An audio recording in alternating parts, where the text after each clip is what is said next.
Mheshimiwa Waziri Mkuu, serikali imefanya jitihada kubwa kwenye kuimarisha uchumi wa bluu ili kuwawezesha vijana katika kujiajiri. Kwa kuwa wanawake wa maeneo mbalimbali nchini ikiwemo Zanzibar wamekuwa wazalishaji wakubwa wa zao la mwani na wamewekeza nguvu kubwa inayoleta tija. Je, serikali ina mkakati gani wa kuwawezesha wanawake hawa ili waweze kupata vizimba vya kuzalisha samaki katika maeneo yote nchini yenye bahari, mito na maziwa ikiwemo Zanzibar? Asante Mheshimiwa Spika. Mheshimiwa Waziri Mkuu.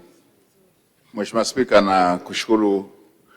Naomba kujibu swali la Mheshimiwa Lucy Mwakyembe kama ifuatavyo. Mheshimiwa Spika, Mheshimiwa mbunge ameleta swali zuri katika muda mwafaka, ambapo uelekeo wa serikali ni kuendelea kuhamasisha uvuvi kwa kutumia vizimba ili kuweza kukuza uchumi wa bluu katika maeneo yote ya maji kama ambavyo Mheshimiwa mbunge ametoka kutaja. Mheshimiwa Spika, kama utakavyokumbuka, takriban miaka 2 au 3 iliyopita Mheshimiwa Rais alizindua zoezi hilo kwa kugawa vizimba kwa vijana wa Kitanzania. Zoezi la vizimba linahusisha vijana wote wa kike na wa kiume.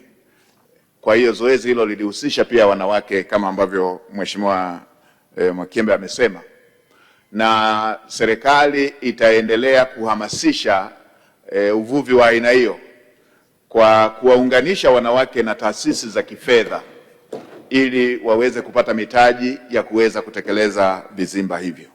Nitumie fursa hii pia kuzielekeza halmashauri zetu ambazo ziko kando kando ya maeneo yanayoweza yakapata fursa, yakawa na fursa hizi za kuwapa wanawake vizimba vya uvuvi, zitumie fursa hiyo kwa kutumia malipo yale ya mapato yale ya ndani ya halmashauri katika utaratibu ule wa 442 ili kuweza kuongeza vizimba, uvuvi wa kutumia vizimba katika maeneo yetu ambayo fursa hiyo ipo.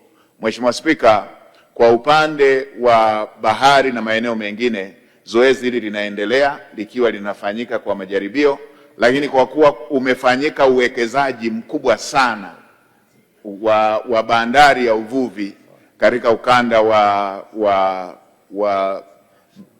bahari ya Hindi, hasa kule Kilwa, tunaamini katika maeneo mengi kutahitajika sana kupatikana kwa malighafi hiyo ambayo ni samaki, ambako kutahitaji, Mheshimiwa Spika, ili viwanda vyetu hivi vifanye kazi majira yote, basi kuwe na uvuvi huo wa vizimba, ili katika nyakati ambako pengine uvuvi ule wa kawaida utakuwa umeshuka, basi malighafi hizo zisikosekane. Mheshimiwa mbunge, na kuhakikishia serikali inaweka mkazo katika jambo hilo, na hisi kule tunakokwenda utakuwa uvuvi wa kawaida katika maeneo mengi ili kuweza kuwawezesha vijana na wanawake wengi pamoja na makundi maalum kujihusisha na shughuli hiyo.